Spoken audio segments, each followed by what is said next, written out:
नमस्कार, स्वागत है आपका मुनाफे की मंडी में, जहां हम आपको कमोडिटी मार्केट की तमाम बड़ी खबरों के साथ आपके लिए इंट्राडे, पोजिशनल और लॉन्ग टर्म के हिसाब से बेहतरीन कॉल्स देने की कोशिश करते हैं। इसके अलावा आपको हाजिर बाजार की खबरों के साथ देश भर के मंडियों का अपडेट भी हम लेकर आते हैं।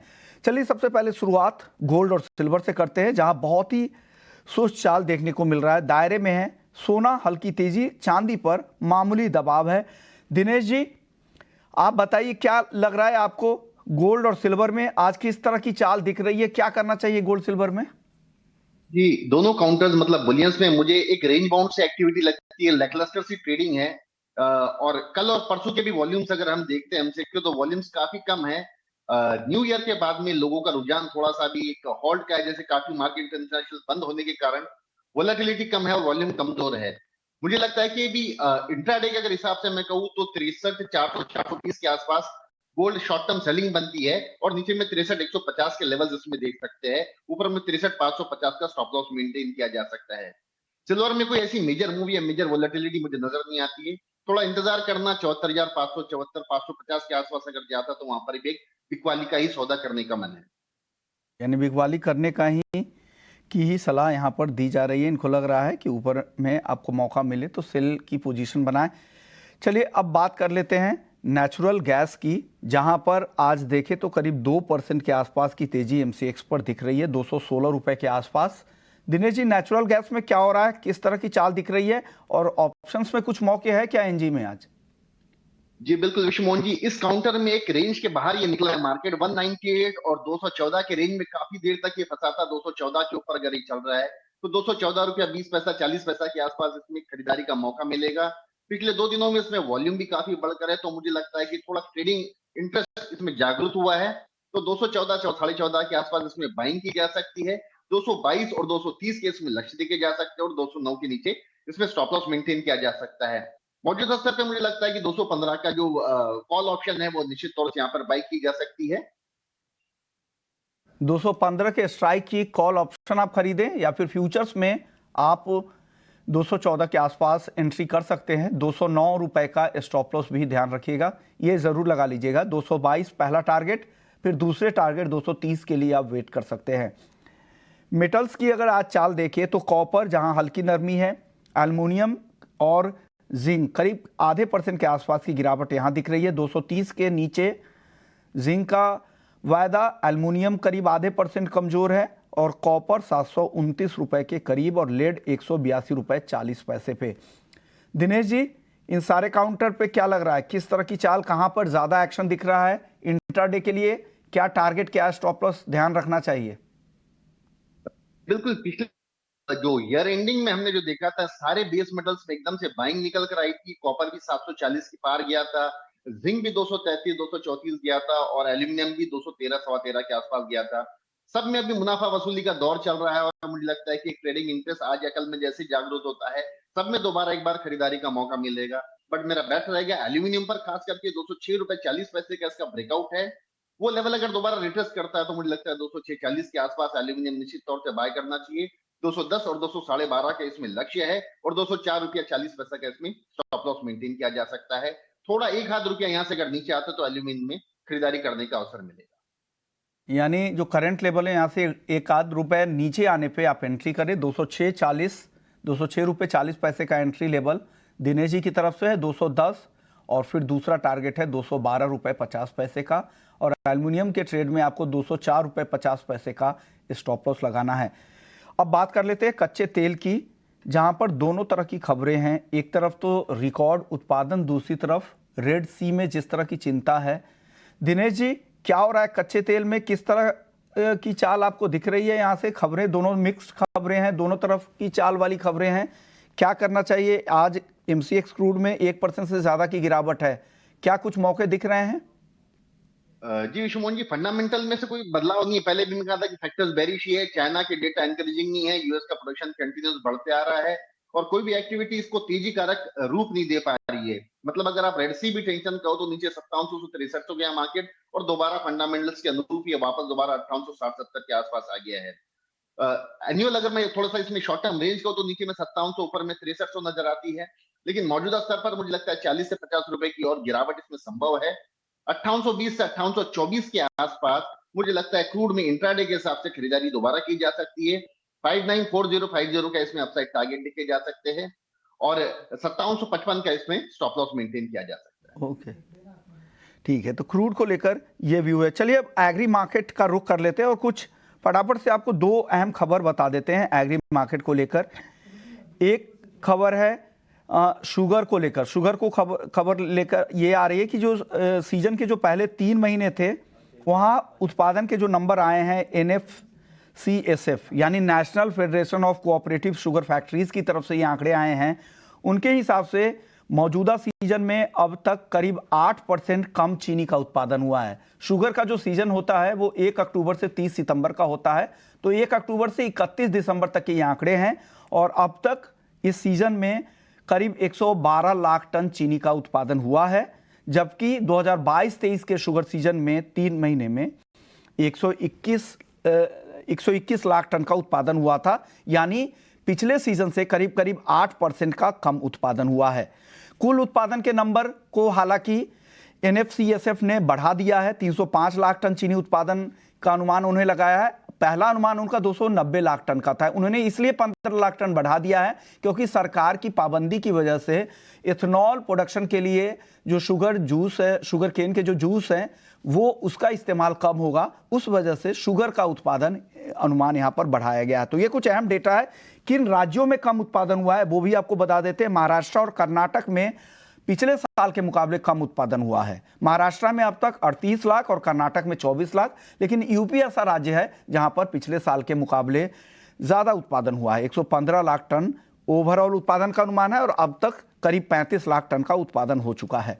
तो ये कुछ अहम अपडेट आपके लिए शुगर के लिए। और एक और अपडेट कंज्यूमर्स एंगल से जानना जरूरी है, वो है तुअर कीमतों को लेकर। तुअर की कीमतों में अब नरमी देखने को मिल रही है। आप रिटेल में आप देख रहे होंगे 150 रुपए के आसपास भाव चले गए थे, लेकिन अब मंडियों के जो रेट आ रहे हैं, पिछले हफ्ते भर में औसत भाव में 14-15% की तेज गिरावट आई है, यानी एक अच्छा फॉल कह सकते हैं। कंज्यूमर्स के लिए राहत की खबर है। और जो थोक में भाव है महाराष्ट्र और कर्नाटक की मंडियों के, ये औसत भाव है। ये औसत भाव 1,000 रुपए प्रति क्विंटल गिरकर 8,000 रुपए प्रति क्विंटल हो गए हैं। तो काफी गिरावट यहां पर भी देखने को मिल रही है। तो ये कंज्यूमर्स के लिहाज से अच्छी खबर है। चलिए हम कमोडिटी मार्केट में ट्रेडिंग के हिसाब से बात कर रहे थे। नॉन एग्री मार्केट पे काफी चर्चा होगी। हमारे साथ किशोर सर भी जुड़ गए हैं। सबसे पहले कच्चे तेल पर आपसे जानना चाहेंगे। दोनों तरह की खबरें हैं किशोर सर। एक तरफ जहां पर उत्पादन लगातार बढ़ रहे हैं यूएस में, दूसरी तरफ रेड सी की चिंताएं हैं। तो आप किस खबर को ज्यादा वेट देंगे और ट्रेड के हिसाब से किस खबर को आप ज्यादा तवज्जो देना चाहेंगे? गुड मॉर्निंग विश्वमोहन और सभी दर्शकों को नए साल के मुबारक है। और बेसिकली क्रूड में फंडामेंटली वीकनेस है। एक्चुअली डिमांड साइड कमजोर है। आप कितना भी ग्लोबल जियोपॉलिटिकल कंसर्न्स की देखें और प्रोडक्शन कट्स की तरफ देखें और रेड सी का डिस्टरबेंस की तरफ से देखें, सो हर तरफ से देखें, फिर भी प्राइस में कुछ बड़ा उछाला दिख नहीं रहे, which is actually underlying problem है। जो स्ट्रक्चरल प्रॉब्लम इज दैट कि क्रूड का डिमांड जितना एंटिसिपेटेड है, जितना प्रोडक्शन है उतना डिमांड नहीं है। सो मेरे हिसाब से आई थिंक सऊदी अरेबिया से फर्दर रेट कट्स का जो बात हो रहा है, मतलब जो क्रूड का जो सेलिंग प्राइस है वो शायद जनवरी का सेलिंग प्राइस डिक्लाइन करेंगे। तो मेरे हिसाब से यहाँ पे वीकनेस जारी रहेगा। और खास करके अगर करंट लेवल्स में अगर देखें तो प्रॉब्लम 5900 के आसपास इसमें बिकवाली करके चल सकते हैं। स्टॉप लॉस आप 5980 के आसपास रख सकते हैं। डाउन साइड में 5780 के आसपास टारगेट रख सकते हैं। बट जहां तक ऑप्शंस की सवाल है, आई थिंक जनवरी वायदा में 5900 का जो पुट ऑप्शन है 190 के आसपास खरीदारी कर सकते हैं।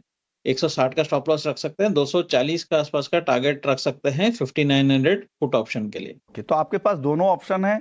या तो आप 5,900 पे आप यहाँ पे फ्यूचर्स में जाके सेल करें 5,780 के टारगेट के लिए, या फिर आप पुट ऑप्शंस के जरिए 5,900 के स्ट्राइक की पुट ऑप्शंस भी खरीद सकते हैं।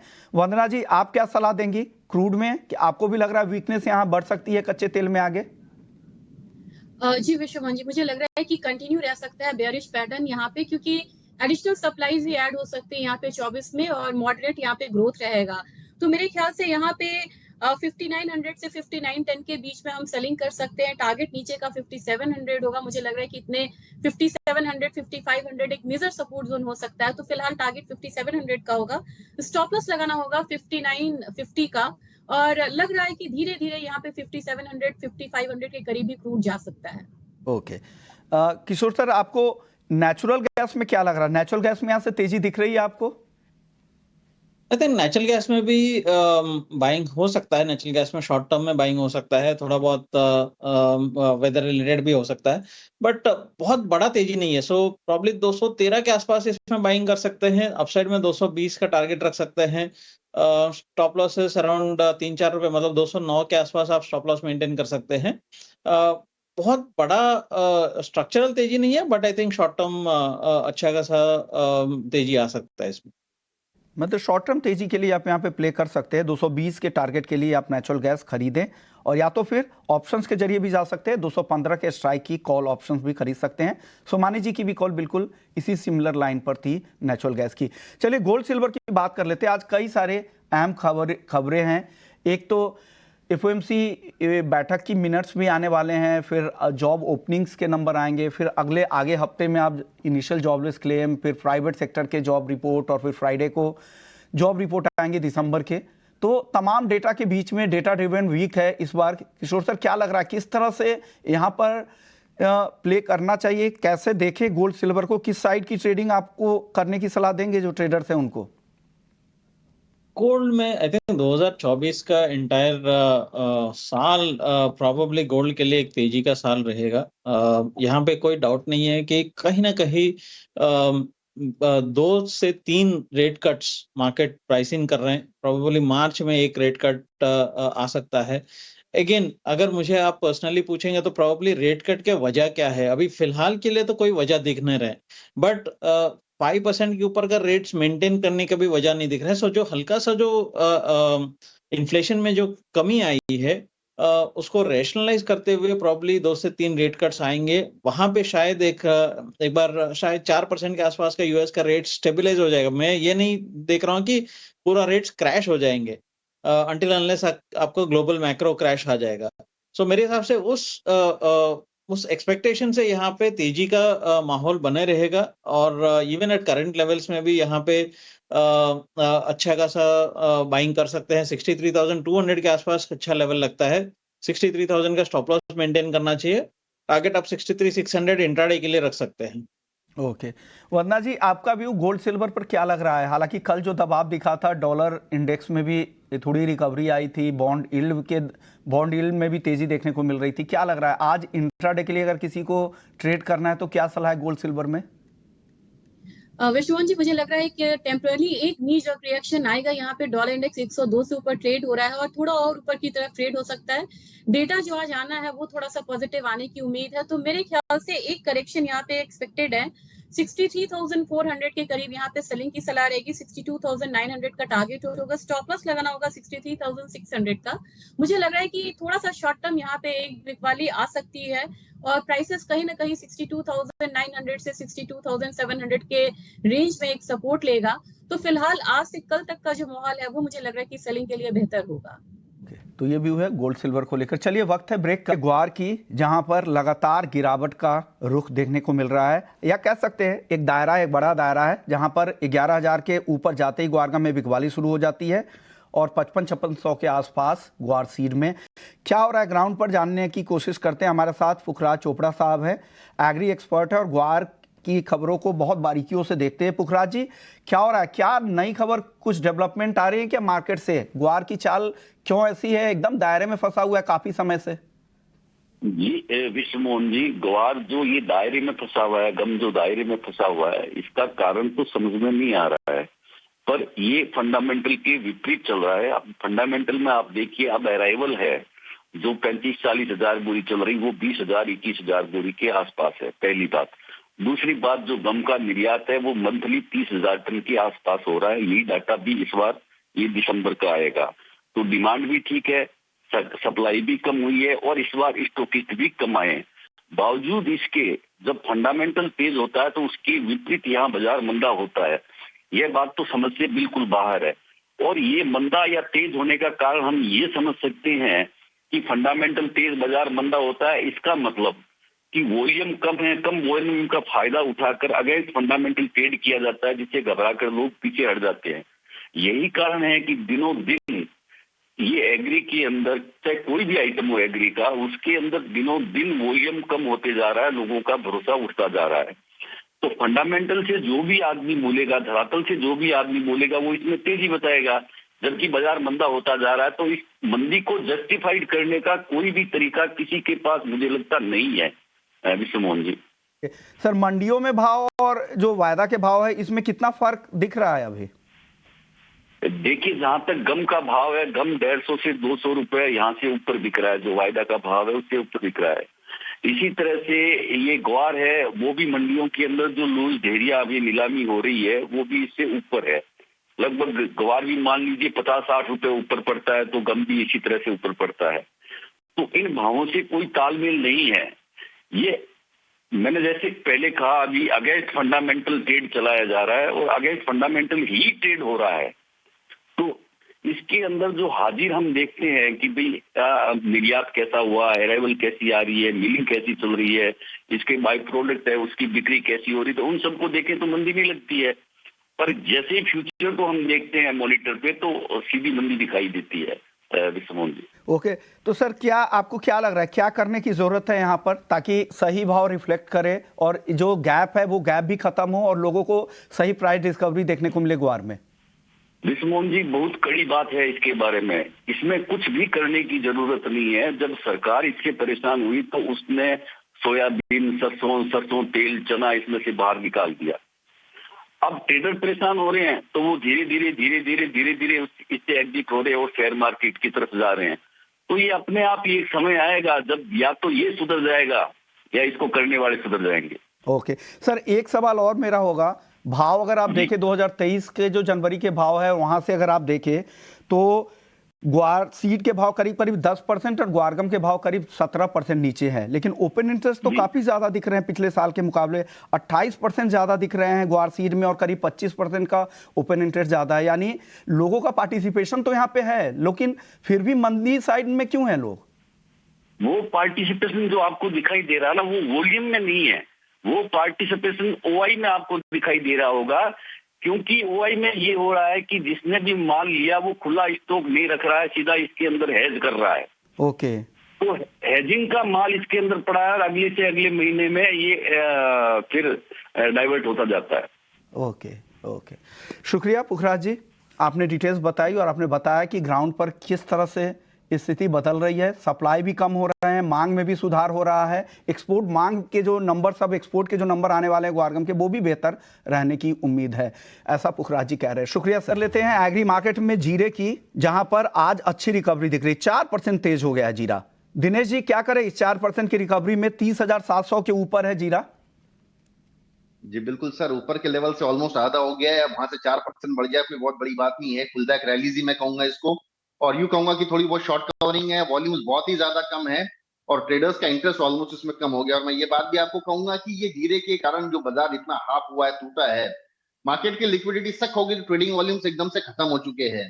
ट्रेडिंग इंटरेस्ट भी ऑलमोस्ट निग्लिजिबल हो गया है बहुत ज्यादा। इसमें आप वॉल्यूम देख रहे हो तो 400, 450 या 500 करोड़ का वॉल्यूम इंसिडेंट का पर डे हो रहा है, जो कि एकदम ऑलमोस्ट लोअर लेवल्स पर चल रहा है। एक पुल बैक रैली के तौर पे मुझे लगता है कि जनवरी कॉन्ट्रैक्ट ऑलमोस्ट अभी 4-5 दिन में खत्म हो जाएगा। 34,000 या 33,500 अपसाइड इसमें हो सकता है पुल बैक रैली के तौर पर आ जाए। बट मार्च का कॉन्ट्रैक्ट जो है 26,000, 26,500 के रेंज में मुझे लगता है अगले साल के लिए अच्छा निवेश का अवसर रहेगा। दोबारा ये भी 31,000-31,000 रुपए तक जा सकता है। वंदना जी, आपका मसालों पर व्यू, कोई टॉपिक कोई पसंद आ रहा है कुछ आज यहाँ पर? मुझे लग रहा है कि टर्मरिक में काफी फॉल यहाँ पे आया है और नीचे की तरफ अगर 13,900 के करीब आता है तो एक बाइंग जो है फिर से रिटर्न यहाँ पे आ सकती है। तो इसका टारगेट रहेगा 14,200। स्टॉप लॉस यहाँ पे लगाना होगा करीब यहाँ पे 13,750 का।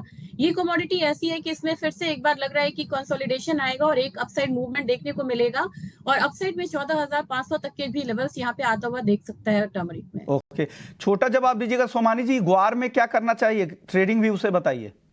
बिल्कुल टेक्निकली इसमें 5400 का लेवल तोड़ दिया और गम में भी 10,400 के लेवल्स तोड़ दिए। मुझे लगता है दोबारा ये लेवल्स अगर ऊपर कहीं आता है 5400 के आसपास, तो टेक्निकली तो इसमें सेलिंग बनेगी। 5150 के लेवल्स नीचे में अब इसमें नजर आते हैं।